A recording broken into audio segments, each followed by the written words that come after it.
ভাই আসসালামু আলাইকুম। ওয়ালাইকুম আসসালাম। ভাইয়া কেন আছেন? আলহামদুলিল্লাহ ভালো আছি। আচ্ছা আই আনলে সিরিঙ্গা তা হইল নাকি কিছু মনে ওজন বুঝুন না। জি ভাই আই ফিটিং ভাই। আর আইসি দিয়ে আজ ইয়ে হন্দার আর কিনে হইবে না। আর কেজি রাঙামাটি হাইওয়ে সড়ক দিবে আছে। হাইওয়ে রোডের পাশে একটা পার্ক সিস্টেম তৈরি করা যায়। তো এর নাম হচ্ছে রয়্যাল সিটি। রয়্যাল সিটির মধ্যে আড়াইলাম আর কি। মোটামুটি খুব সুন্দর না? আলহামদুলিল্লাহ বহুত সুন্দর। যদি সুন্দরভাবে তৈরি করা যথেষ্ট সারা কারণ এই মুহূর্তে চল আজও উদ্বোধন করতে আর সময় লাগবে, কিন্তু মনে হয় সামনে উদ্বোধন করিব। এর আগেও দেখেছি বিকালে প্রচুর মানুষ। আরো এই সুবাদে ঘুরতে পাইলাম না। আর মানুষ যাতে দেখেছি ফেসবুক বা বিভিন্ন প্ল্যাটফর্ম দেখান। আর তো ইবে উদ্বোধন হয় খুব শিগগিরই 21 তারিখ মনে হয় না? আর যতটুকু জানি 21 তারিখে হলো। এক উপর থেকে যেখান থেকে এই ভিউটা দেখা যাচ্ছে এটা হচ্ছে রয়্যাল সিটি। ইদানিং রাউজানে সবার পরিচিত হয়ে উঠছে।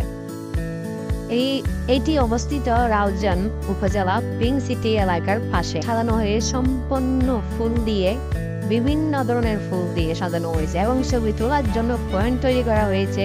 এখানে রয়েছে অনেক ধরনের জিনিস।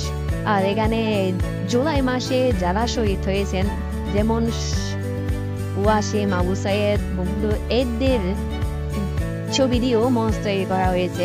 এখানে আবার আই লাভ রাউজান লেখা আছে। তবে সব মিলে মোটামুটি আমার ভালো লাগছে। তো এখন উদ্বোধন হয় নাই, কিন্তু ছেলেমেয়েরা এসে দল দিচ্ছে প্রতিদিনই। এটা মোটামুটি ভাইরাল হচ্ছে। জানি না সামনে কি হয়। তো দেখতে থাকুন, আপনাদের ঘুরে ঘুরে আমি দেখাচ্ছি।